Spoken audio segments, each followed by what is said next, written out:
Alright, so we got You Wouldn't Survive 2000s Gaming. I'm not gonna front, that was a part of my whole childhood, 2000s gaming. For me, I didn't seen it all, heard it all. No bad. Back in the early 2000s, the world of gaming was almost completely different. There were no day one patches, no digital stores for a bit, and no algorithm recommending what to get into next. Facts. This is just peak. CDs, cartridges, and hope.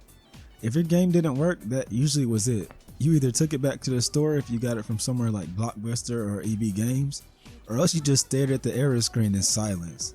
Or if you were like me, you tried the old toothpaste. Yo, the toothpaste method! Oh my gosh, niggas don't know about this. Y'all new generation of kids will never know about this method. And pray to whatever God you believe in that you could play your cheap used game. Is that you are going to want to let this sit on the disc and harden and fill in any scratches. And that was normal. That shit worked. See, gaming back then wasn't designed to be convenient. You needed memory cards, you needed transportation, and you needed to be of age at times. And you needed that passion.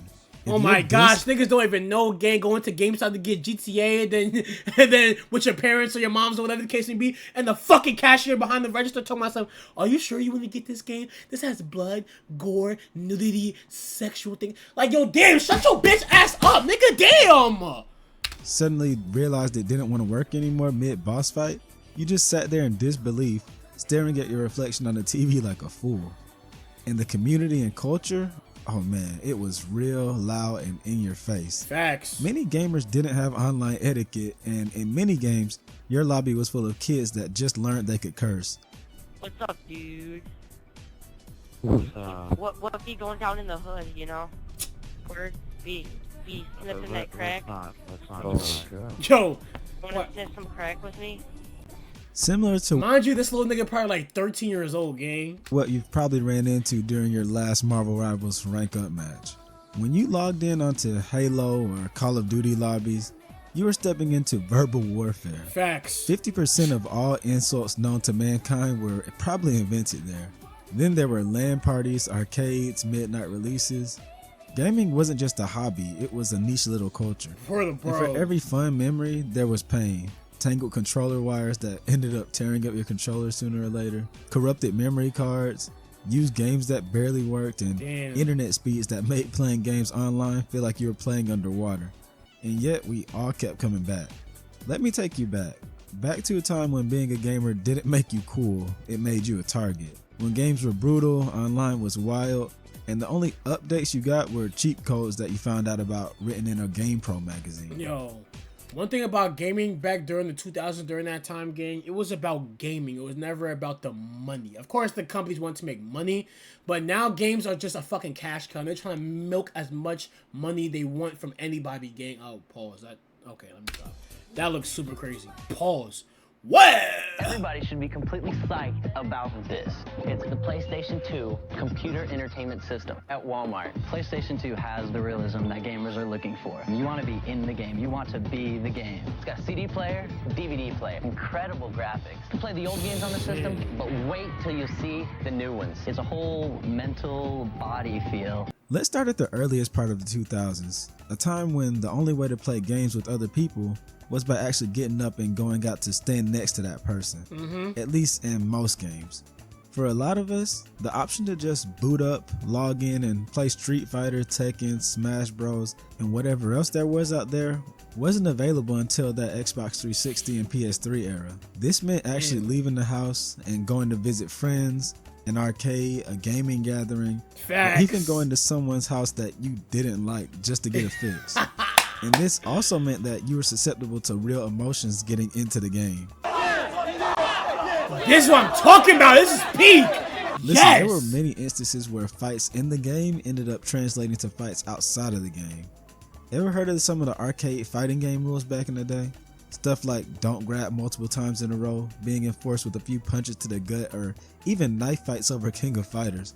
Heck, you can still find classic fighting game pop-offs online from real beefs.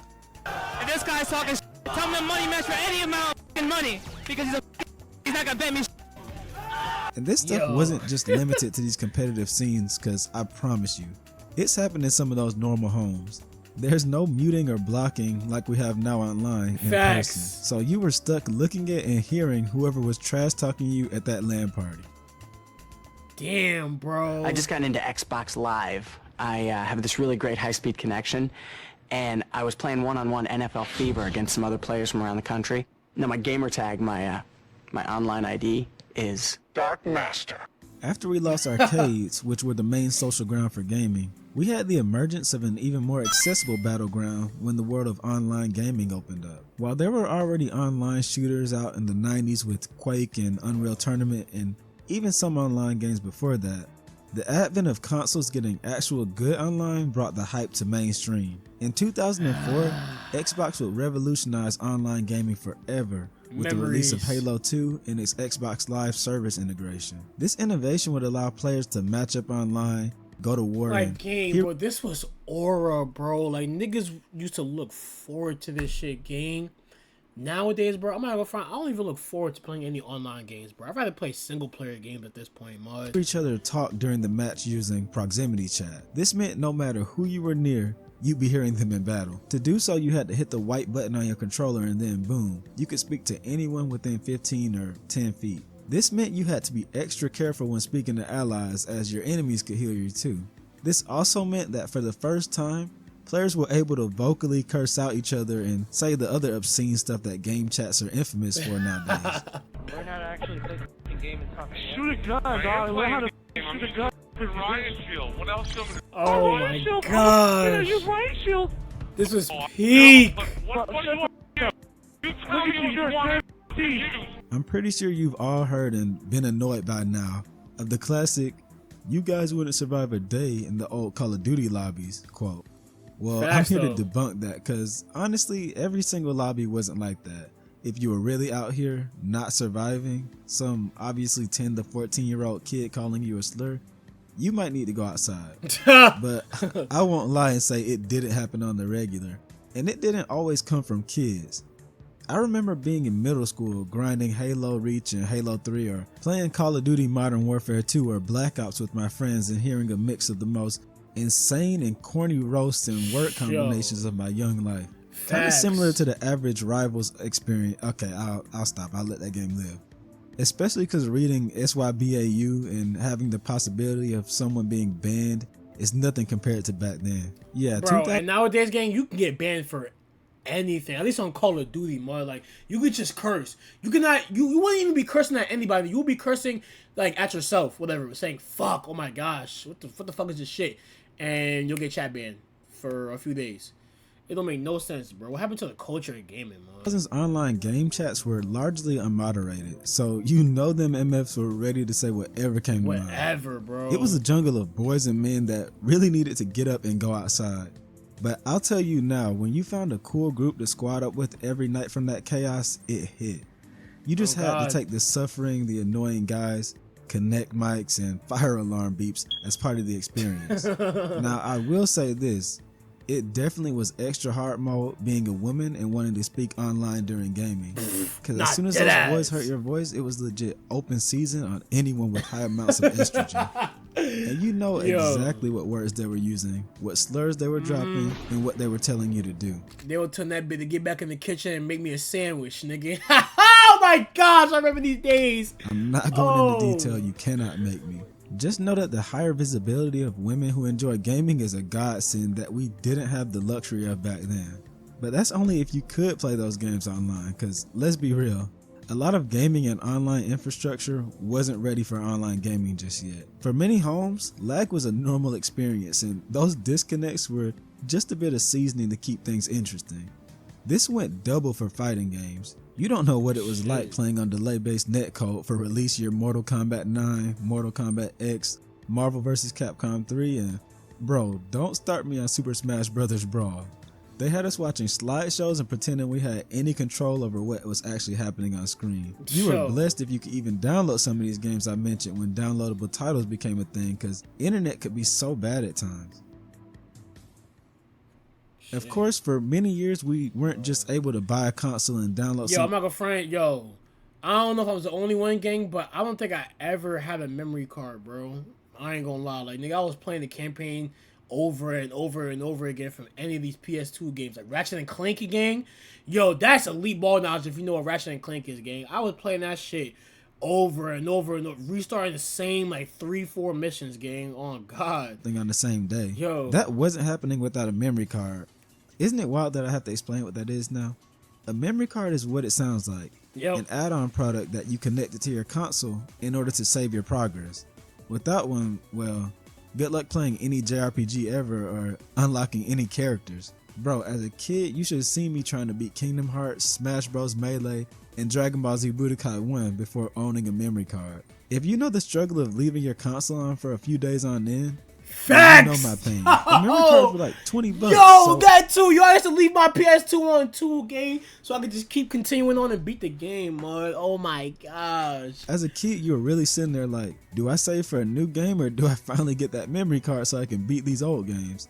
I was just lucky my uncle randomly decided to get me one day. And don't even talk about when the Xbox 360 sold a $100 hard drive separately if you didn't get the bundle. Oh yeah, facts. There's also the physical limitation aspect of gaming back then. Due to gaming downloads not being as accessible to the general populace, being new and sometimes not being available, we all typically had to go out and buy our games in the form of CDs or cartridges. If there was a lot of hype built around the game, there was actually a chance that you'd secure a console but had to wait to play the game you were looking forward to, if you could even get it. Cause when age ratings were enforced and you had parents that paid attention, you have to find a way around buying GTA as a 12-year-old. Dead ass! Let's say you're a smart kid and you decided to wait for a used game sale price drop.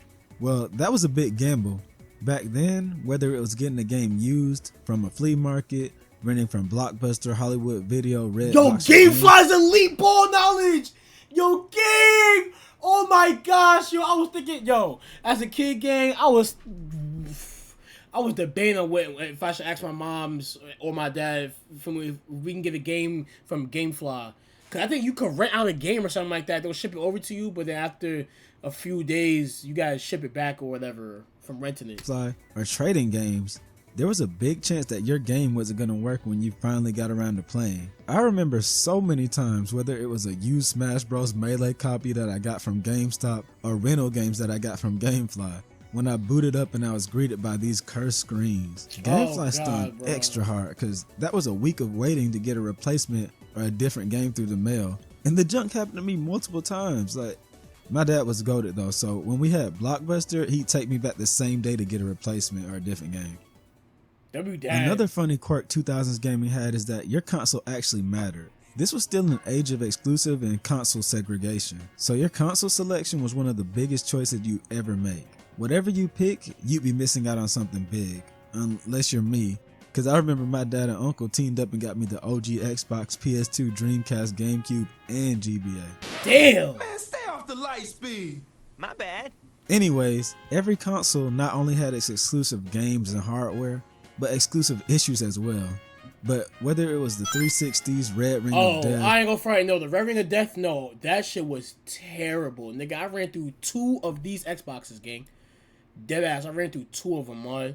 Feel me? Niggas finally got the Xbox 360 Slim, and I had no problem since then, bro. Wii's trash online and weaker graphics, or PS3 having no games. PS3 has no games. Yeah, Xbox 360 was the best console at the point in time. Nothing will touch the hellscape that was early PC gaming. Some will argue with me, but we cannot forget how horrible PC ports were back then.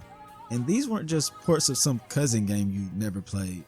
Games like Grand Theft Auto 4 and Resident Evil 4 were released for PC in abysmal states and barely ran, crashing over and over. It took years before you went a year without hearing about some game getting botched on the way to computers. Damn. And when they came out perfect, it was celebrated. Oh, but PC had another thing that consoles didn't, and that's piracy. While Nintendo, Xbox, and PlayStation managed to mostly lock up, PC still had easy ways to get free mainstream games. However, it was also easy to completely destroy your desktop while sailing those seas. See, we didn't have trusted torrenters. That is some asshole shit, gang. You would pretending like you selling somebody a bootleg version of a game. Whole time that shit is going to fry their PC. You was a bitch ass nigga if you ever did that, mod. Man, just yet. And sometimes that one download of Spider-Man PC would give you a heart attack until you scanned that virus off your laptop that your parents just gave you. Yeah, I know that was very specific, and it's because it came from experience. But there was one shared pain back then, and that was that every game eventually had to become dark, edgy, and adopt the piss filter for a good 5 years. But above every difference between gaming now and then, nothing hits harder than the general consensus in times when you weren't touching virtual grass, but the real life greenery. If you were around then and still are now, I mean, duh, you're listening to this video, you know what I'm talking about, so I'll be blunt. It was not cool, normal, or really accepted to be a gamer back then. In fact, if you openly showed a lot of people that you gamed, unless you were a kid, you were looked at as the butt of the joke. This feeling was amplified by shows like Freaks and Geeks and especially The Big Bang Theory, which would haunt white nerds and get them called Sheldon for decades by white moms everywhere. I think I used that joke in a video before. It's crazy how during these times, bro, being a nerd and loving gaming and anime and all this other shit was like you were getting laughed at for loving all this shit. Nowadays, gang, that shit is just normal. It's just normal nowadays. That's crazy just how things change throughout time and throughout history and throughout all these years, gang. It's wild, bro. Now, damn it, everybody wants to be a streamer. Isn't that crazy? Gaming just wasn't mainstream, and despite coming so far, it wasn't celebrated like it is now. Adults said you were getting brain rot from playing games, and people your age said you needed to grow up. Unless you solely played Call of Duty or any war shooter like that, sometimes God of War and a few other exceptions like GTA, you were a freak until the world realized that it could commercialize nerd culture for stupid amounts of money. Those people who talk about getting bullied for playing games and watching anime weren't just saying it for internet clout. I saw what other people went through, and I can't pretend it didn't happen because it didn't happen to me. Now those same people that were bullies be running around and saying they've always been about it because it's big now. Okay, let me stop ranting. There were other problems for gamers back then, like not being able to go out and grab merch from your favorite title like you can now. I used to dream of owning Figma, Nendoroids, Plush, and SH Figure Arts as a kid. Now I can just go to the store and open up Amazon and get one without even turning my brain on. Facts. It's so easy. The 2000s era was a time when gaming really felt like a secret club. I just had some, mail bonding. It was fun, Why is this game worth waiting up all night? The game is worth waiting for because it's the entertainment system of the future. And it wasn't always the easiest to get into. Now anyone can hop online in seconds, download something, and instantly be part of a massive community, which is great. Gaming's more inclusive, more global, and more accessible than ever. But something did get lost along the way. The chaos, the realness, the human touch. Bro, the culture is gone, gang. And that's because of shit like this, bro. Nobody waits online no more. Nobody's connected anymore. The culture is gone, bro. You could just sit right here, bro, in the comfort of your own home. You don't even have to leave the crib, gang. Everything is all digital. Which isn't a bad thing, you know what I'm saying, bro? But, bro, the culture of gaming is just not what it used to be anymore. And I don't know if it'll ever be the same, man. Back then, gaming had more heart no matter where you looked. We had connection problems, sure, but we also had a little more connection. You see what I did there? Yeah. Oh, brother, this guy stinks! It feels like we've traded away a lot of that heart for convenience. Crossplay, cloud saves, instant access, but we also got microtransactions, early access scams, and billion-dollar publishers trying to sell us stuff that no one even asked for. But despite all that, it doesn't feel like the spirit is completely gone. In fact, I feel like if you look in the right places and with the right people, the spirit is there more than ever. And yes, that includes the chaos and foolishness that happens in rivals matches. Anyways, leave a like and sub if you enjoyed, and comment below some stories about your 2000s gaming experiences, and if anything here resonated with you, because I'd love to read about all of that stuff. Thanks for watching. Nah, facts though, gang. Oh my gosh, bro. I actually miss this culture of gaming, bro. I don't know if we'll ever go back to this. I'm hoping to God we can go back to this kind of culture, but just in a new form, bro. But we'll see if that happens.